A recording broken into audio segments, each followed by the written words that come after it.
संत्र्यांसाठी प्रसिद्ध असलेल्या नागपुरात आता केशरची शेती होते आहे. तुम्हाला आश्चर्य वाटेल, पण हे खरं आहे. केशरची शेती होते आहे 47-48 डिग्रीपर्यंत उन्हाळ्यात तापमान जाणाऱ्या नागपुरात केशरची शेती होते आणि त्याचं श्रेय जातं या दोघांना, अक्षय होले आणि दिव्या लोहकरे होले. कसं सुचलं दिव्या? हे सुरुवात कशी झाली? जेव्हा आम्हाला मोस्टली ॲग्रिकल्चरमध्ये इंटरेस्ट होता, तर ज्यावेळेस आम्ही शोधत होतो की कुठला पदार्थ आपण ग्रो करू शकतो, पण आम्हाला आमचा रेग्युलर रूटीन वर्क न डिस्टर्ब करता प्रोडक्ट सर्च करायचा होता. तेव्हा खूप रिसर्चनंतर आम्ही सॅफ्रॉन या प्रोडक्टवर पोहोचलो आणि आम्ही त्याला टेक्नॉलॉजीसोबत इंटिग्रेट केलं आणि आम्ही ही केसर शेती केली. नाही, पण ही माहिती कुठून मिळाली? आम्ही केसर शेतीची माहितीसाठी आम्ही सर्वात आधी काश्मीरला गेलो. काश्मीरला आम्ही ट्रेडिशनल फार्मिंग कशी राहते ती आम्ही शिकलो. तिथे 3-3.5 महिने आम्ही वेगळ्या कालावधीत राहिलो.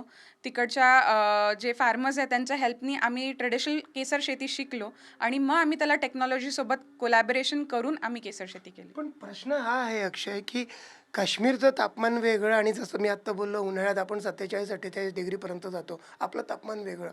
मग काश्मीरचं तंत्रज्ञान इथे कसं कामी पडलं किंवा त्याला तुम्ही इंडोर कसं आणलं? आम्ही बेसिकली एक इन्सुलेटेड रूम तयार करतो, ज्यामध्ये आपलं जे काश्मीरचं जसं वातावरण आहे किंवा जे टेम्परेचर आणि सगळे एन्व्हायर्मेंटल फॅक्टर्स आहे, ते सगळे त्या इन्सुलेटेड रूमच्या आतमध्ये आम्ही मेंटेन करतो आणि त्याच्यापासून आम्ही सीड्स प्लांट करून प्रोडक्शन घेतो. अगदी बरोबर. कारण आत्ता इथे 20-22 डिग्री टेम्परेचर त्या इन्सुलेटेड रूममध्ये तापमान आहे. पण अर्थातच मग याचा अर्थ इलेक्ट्रिसिटी कॉस्टसुद्धा इन्व्हॉल्व झाली. जसं की तुम्ही बोलले की नागपूरमध्ये सर्वात जास्त गरमी म्हणजे उष्ण प्रदेश असल्याचं आपण त्याला बघतो. तर इथे आम्ही याच्यामध्ये सौर ऊर्जेचा वगैरे वापर करून इलेक्ट्रिसिटी जनरेट करतो आणि आमचा जो काही एक्सपेन्सेस इलेक्ट्रिसिटीसाठी लागणार आहेत, ते आम्ही सौर ऊर्जेने कमी करतो आणि जास्तीत जास्त प्रॉफिटमध्ये त्याला कन्व्हर्ट करतो. अगदी दिव्या. तर पहिला सीझन कसा गेला? आतापर्यंत किती उत्पन्न मिळालेलं आहे आणि कुठं विकताय तुम्ही? आणि देशात डिमांड आणि सप्लायची काय स्थिती आहे केशरच्या बाबतीत? जेव्हा आम्ही केसर शेती शिकलो, तेव्हा आम्ही त्याला एक एक्सपेरिमेंटल बेसिसवर 100 सीड्स काश्मीरवरनं आणून आम्ही त्याला ते सगळं एन्व्हायर्नमेंट देऊन सॅफ्रॉन प्रोडक्शन आम्ही घेण्याचा प्रयत्न केला. आणि ते एकदा सक्सेसफुल झाल्यावर आम्ही हळूहळू करून त्याला वाढवत गेलो आणि आज आपलं 480 स्क्वेअर फीटमध्ये आपण टोटल स्वतःचं आपलं प्रोडक्शन हाऊस आहे आणि आपल्या अंडर 29 फ्रँचायझीज आहेत जे आपल्या अंडर प्रोडक्शन घेत आहे. त्यातून आम्ही आज म्हणजे या वर्षीचं प्रोडक्शन जे आपण पकडूया ते आम्ही 45 किलोच्या जवळपास प्रोडक्शन ऑलरेडी घेऊन झालेलं आहे आणि ते आम्ही ऑफलाईन मार्केटमध्ये सोशल मीडिया थ्रू, आमची वेबसाईट, ॲमेझॉन या सगळ्या थ्रू आम्ही शाया सॅफ्रॉन या ब्रँडच्या अंडर त्याला विकतोय. नाही, पण मला जे विचारायचं होतं, की ज्या पद्धतीनं तुम्ही हे सगळं करताय ते जातंय कुठे? आपल्या देशात किती डिमांड आहे किंवा विदेशात कसं पाठवताय? कुठे पाठवताय? आपल्या इंडियामध्ये इंडियन कन्झम्पशन डिमांड आहे ती नियर अबाउट 135 टनच्या जवळपास आहे दरवर्षी? दरवर्षीची. पण आपण जे प्रोडक्शन घेतोय, जे की मोस्टली काश्मीरमधनं आजपर्यंत होत आलेलं आहे, तिथे जे प्रोडक्शन आहे ते नुसतं 15 ते 20 टनपर्यंतचं आहे, जे की त्यांनाच स्वतःला ते कन्झ्युम करायला लागून जातं. त्यामुळे जो कुठला गॅप आहे 100-125 टनचा, तो पूर्ण आपण करतो आहे इम्पोर्ट बाहेर देशातनं. तर इतकी मार्केट अवेलेबिलिटी असल्यामुळे आपण जे काही उत्पादन घेतो ते आपल्याला कमीच आहे. त्यामुळे आम्ही प्रयत्न करतोय की अजून लोक या आमच्या जे प्रकल्प आहेत त्याच्याशी जुडले पाहिजे आणि आम्ही जास्तीत जास्त प्रोडक्शन घेऊ शकलं पाहिजे. अक्षय, दिव्यानी आता फ्रँचायझीचा उल्लेख केला आणि हे सांगितलं की जास्तीत जास्त लोक याच्यात येऊ शकतात. मेक इन इंडियाचं हे चांगलं मॉडेल आहे. कसं एका नवीन माणसाला जर करायचं असलं तर तुम्ही त्याला मदत करता का? आणि किती खर्च लागेल त्याला? आणि वारंवार किती रिकरिंग कॉस्ट वगैरे काय सांगशील? आम्ही जे आहे सर्वात आधी जे आमचे कस्टमर्स असतात किंवा जे फार्मर्स आहे जे या फार्मिंगमध्ये इंटरेस्टेड आहे, त्या सर्व फार्मर्सला आम्ही एक ट्रेनिंग प्रोग्राम असतो, जो वन डे ट्रेनिंग प्रोग्राम असतो, तो प्रोव्हाइड करतो आम्ही त्यांना. ते केल्यानंतर या टेक्नॉलॉजीबद्दलचं पूर्ण नॉलेज आम्ही त्यांना देतो. आणि राहिला प्रश्न की या टेक्नॉलॉजी आणि या फार्मिंगला किती खर्च लागतो किंवा काय त्याचे रिकरिंग एक्सपेन्सेस आहे, त्याचं उत्तर हेच राहील की आपण जे एक रूम तयार करतो, जसं मी मगाशी सांगितलं तुम्हाला, त्याचा square feet wise area depend करतो, पण एक साधारणतः 7 ते 8 लाख रुपयापासून तुम्ही याची लागवड सुरू करू शकता आणि याला पुढे अजून वाढवू शकता म्हणजे तुम्ही. 7 ते 8 लाखमध्ये इन्सुलेटेड रूम झाली आणि सोलरचं वगैरे पण झालं आणि हे सगळे ट्रेज. आता मला हे सांग, ह्या ट्रेजमध्ये हे जे ठेवलेले आहेत हे कांद्यासारखे बल्ब असतात एवढं मला माहिती आहे. तर ते आता आतमध्ये आहे आणि याचं प्रोडक्शन कसं होईल, याची पुढची स्टेज कशी, कारण आता याच्यात माती दिसते.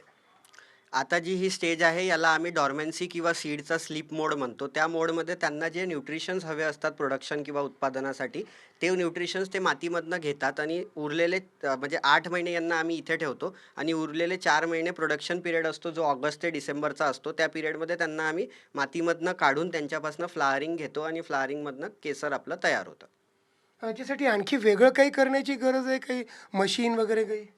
याच्यासाठी फक्त मशिनरीज आणि इक्विपमेंट्सचा जो काही आपला एक्सपेन्सेस आहे, जो मी खर्च तुम्हाला सांगितला त्याप्रमाणे, त्याच्यामध्ये फक्त तुम्हाला जे एन्व्हायर्मेंटल फॅक्टर्स असतात, जे काश्मीरमधनं काश्मीरच्या वातावरणात जे एन्व्हायर्मेंटल फॅक्टर्स आहे किंवा जे घटक आहे, जे झाडाला वाढण्याकरता जे लागतात, ते सर्व घटक आपण इक्विपमेंट्स आणि मशिनरीजद्वारे त्यांना सगळे प्रोव्हाइड करतो. दिव्या, मला हे विचारायचं आहे, इथे लाईट्स दिसत आहेत, हे कसले लाईट्स लावले आहेस तू?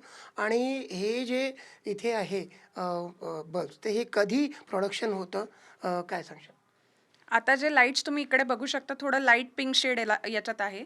तर आपल्या सूर्यप्रकाशामधनं जे काही घटक आपल्याला लागतात त्या प्लांटला ग्रो करण्यासाठी, हे लाईट स्पेसिफिकली त्याच्यासाठी डिझाईन केलेले आहे केसर प्रोडक्शनसाठी.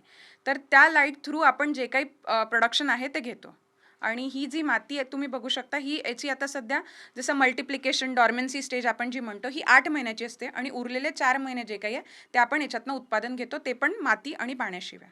बरं, बिया मग दरवर्षी विकत घ्याव्या लागतात की कसं? नाही. जी बिया आहेत ते आपण एक वेळेस घेतल्या की त्यांचं 5 ते 7 वर्षाचं त्यांचा लाईफस्पॅन असतो. प्लस जे आता तुम्ही जी स्टेज बघताय मातीची, त्या स्टेजमध्ये ते मल्टिप्लाय होतात. त्यामुळे आपण एक वेळेस बिया घेतल्या ते आपल्याला पुन्हा घ्यायची गरज पडत नाही. क्या बात आहे!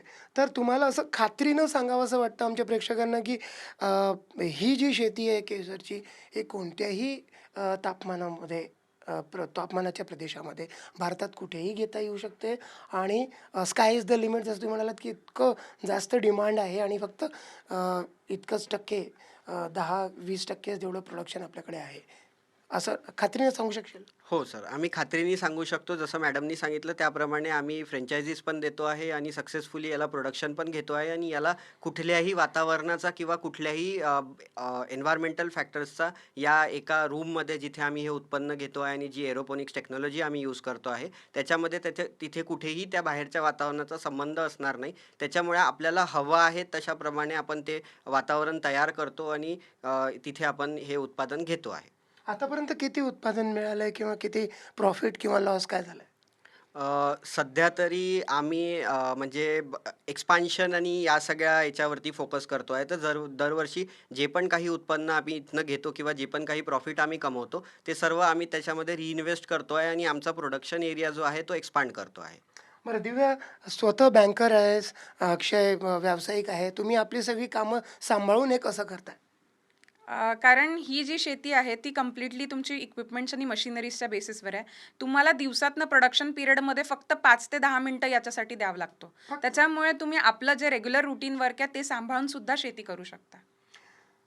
तर दिव्या आणि अक्षयचं हेच म्हणणं आहे, की कुठल्याही देशाच्या प्रदेशामध्ये आणि ही केसरची शेती करणं आता शक्य आहे आणि त्याची मागणी इतकी आहे, की त्यामुळे कितीही याचं उत्पादन घेतलं तरी ते कमी पडेल आणि त्याला मागणी असणारच आहे. व्हिडिओ जर्नलिस्ट विनय शुक्लासोबत संजय तिवारी, NDTV मराठी, नागपूर.